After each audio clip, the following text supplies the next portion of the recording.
Yo, welcome back. So it has definitely been a while. I was head down trying to learn all about delivery, and then just last night I completed delivery. Just want to go over the results and also share my experience, what I learned, and then go to the next step. So the first time that I did the delivery, I tried to hire someone and outsource it, and it just went like it was a complete mess.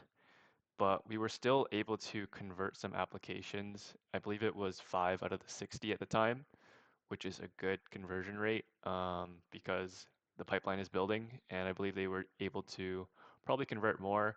But back then, I just didn't have the mindset of really going down this path, and it was more so about just testing things and learning things. And so the delivery part was quite hard the first time. And so going into it the second time, I had a mindset that I was going to really focus on this and do a good job, learn about it, and try to be profitable and also deliver good results. Because at the end of the day, that's basically it. Are you profitable and are you delivering good results? So this time around, I worked with a solo operator this time, much different than the corporation that I worked for last time. Um, it's night and day difference, especially when you're doing PPL. And what I learned is that the next, like for my next steps, is to go for somebody who has a dialed-in sales process. So your leads are as only as good as the person who is closing them on the other end. And so there's kind of like a balance that you need where you have to be generating solid leads, but then you also need somebody who understands the sales process. And these corporations already understand that they spent hundreds, thousands, millions of dollars in fine-tuning their sales process, and they have things dialed in.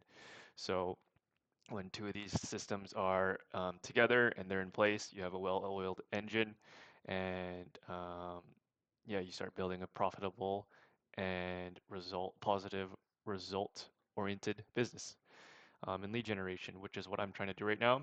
So just going over my stats and the experience now of delivery this time, I learned so much, way more than I did last time.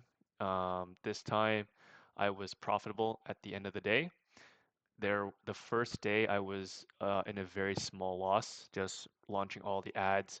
I didn't really test anything beforehand. I just used the budget to test and figured out I had a couple of winners. And then from day two, profitable. Day three, very profitable. And then day four, what happened was my credit card declined for some odd reason. I don't know why. And so what happened were my ads tanked. And that day, I made a very small profit. I was in a big loss in the morning when the credit card declined and it swapped to my other credit card. And at the end of the day, I didn't touch anything and it somehow broke even. So that was really good. Going into the fourth and fifth day, I was profitable. And at the end of the order, I believe I was about 25%, 30% margins. 30% if you're not calculating processing fees and ad spend fees. So there's a 3% to 4% on the processing fees when the client pays up front that you got to deduct. And then there's also the tax on the ad spend, which is 5%. So all things considered, you're losing about 8% right out of the gate, depending on how much you spend on your ad spend. However, at the end of the day, I was profitable and I was extremely happy. And not only that, but going into like the results now of my leads. So um, I'm in the business loan niche, and a lot of these business owners are lying on the forms, and that's something that I can't control. And I'm trying to figure out how to somehow navigate that and um, not have so many people lie, but it's actually something that's out of my control. So there's like a fine line of adding too many questions on the landing page because then you just have too much friction, and when you have too much friction, the cost per lead goes up, and so then you want to try and find a balance. If you want more questions, more filters, the cost is going to go up, but then you get a potentially higher quality lead, and there's a lot that goes into it and why that happens. But essentially, he had a couple of good leads, one very good lead that he wasn't able to convert, and so this kind of goes into the sales process now. So if you have a lead and your sales process is dialed in and you have a client that has many different exit strategies. So let's just say if a client comes in here, they have a problem, that client has maybe 10 different solutions for that client. And so you can have way more options to close it. Whereas if you work with somebody who's specialized, um, has only one sort of product, then it makes it a lot more difficult to convert that lead. So that's the situation that I was in when I worked with the client that I have right now. He specializes in one funding product.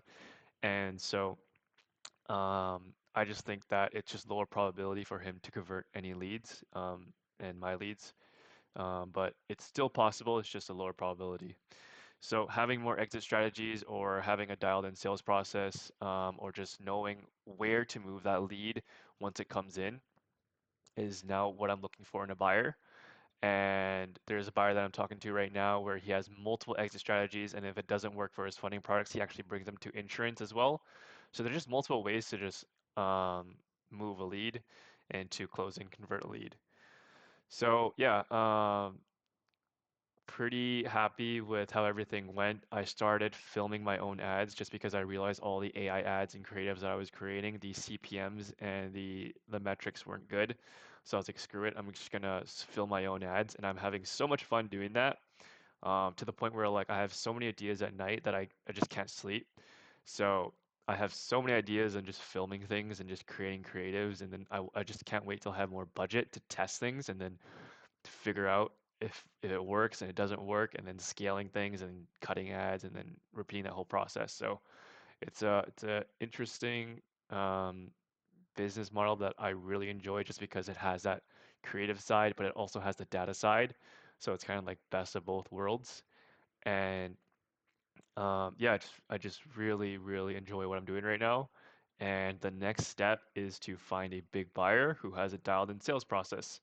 So I think the only focus that I have now is to increase the results, like the quality of my delivery, and then from there, just find big buyers who have big budgets and can take tons of volume, and from there, just get better and just get better and just get better and just get better, and then figure out my systems and processes, and then look into hiring. I really want to hire somebody in media buying one day just to like manage the ads, and I just focus on the creative aspect. That's like one of the goals that I have. I think that's pretty much like the only thing that I would see myself needing right now. It's just somebody who can just manage the media buying side of things. I don't mind doing it at all, but I think if somebody could take over that, I give them the creatives, I give them the hooks, the copy, they do the testing, they understand the metrics, they can cut, they can kill, they can scale, and then I just worry on the creatives and talking to the buyers and keeping the client happy and just focusing on that. So that's a long way down the road. I believe I need to learn how to use meta ads. Need to learn how to test. I need to learn how to scale. All these things I need to learn. And then once I learn it, I can then either teach it or at least have an understanding when I hire somebody that I know that they're doing something right because I understand what I'm doing. So that's where I'm at right now. Still a long way to go, but from where I started to where I'm at now, I'm pretty satisfied with how that all went. And even if the client wasn't able to convert any leads of my leads that I sent him, we still found out that he had an 85% plus pickup rate, and every single person he talked to was the right person. So that's already a W and a win in my eyes that my leads are dialable and you aren't talking to a hoax. So the only thing now that I need to figure out is how to somehow get people to lie less. But again, that's out of my control, and also educate people and just have them, um, just increase whatever it is on the front end of marketing. So that could be the angle, the education, hooks, offers, all of that sort. And as I continue to learn this stuff, man, am I just getting so many ideas. I'm gonna post some of my creatives I created one day in another video, and then also share the data and Excel sheet. My friend Raman, he gave me an Excel sheet, and I kind of just amped it up, and it's quite nice right now, especially with how AI is. I didn't need like I know how to like in my head process these things, but I don't know how to like actually implement it in Excel. So I just talk to it, and then I get boom, boom, boom, and it figures it all out and mathematically gets everything correct. So absolutely amazing. Looking forward to showing that as well once I collect more data and continue to use it, and then show you my creatives and how I'm processing things and researching things and all that sorts and just going down the whole entire journey. So yeah, delivery done. It was a little stressful, but super glad that I was able to get it done and get it done profitably. Just if I had, I think, a different client that had more exit strategies, I believe they could have been able to convert more leads. And that one lead that was really good, if they converted, probably would have paid for like three more orders. So yeah, it's also kind of like probabilities as well, and understanding that volume really is the name of the game. So the how many it's kind of like a slot machine. Like the more leads you buy, the more chances you're gonna have, and then the more chances that you have, if you have a good sales process, the higher you're gonna convert. And so it's kind of like that, and probabilities and law of large numbers, and just staying neutral and understanding the data. So another thing that I'm learning now is that it's really relatable to trading, and how it works is like you make a lot of decisions based off of the data rather than how you feel and your emotions, and just understanding that some days are going to be losses, some days are going to be break even, some days are going to be profit, and that's a business. And so what you want to do is just stay neutral, look at the data, and then decide what step you want to take or what decision you want to make next. And then the greatest part is that you can be creative, because I think that a lot of Facebook now is just about the creatives and figuring out how to create good creatives that um, can appeal to your audience in ICP. So all of these things I'm learning right now and executing on, and I think like if I had just locked in on my first client that I had, and if I were like if I had been able to deliver the results that I did today, a lot like it could change in a day, right? They order 50 and then they like the trial order, and then next thing you know they're ordering 20, 30 per day. And at that point, you know, life changes and it changes very fast. So yeah, the next step of mine is to find and locate that big buyer and deliver the results. That's all I'm focusing on now. So wherever you are, I hope you have a great day with good fortune. Peace.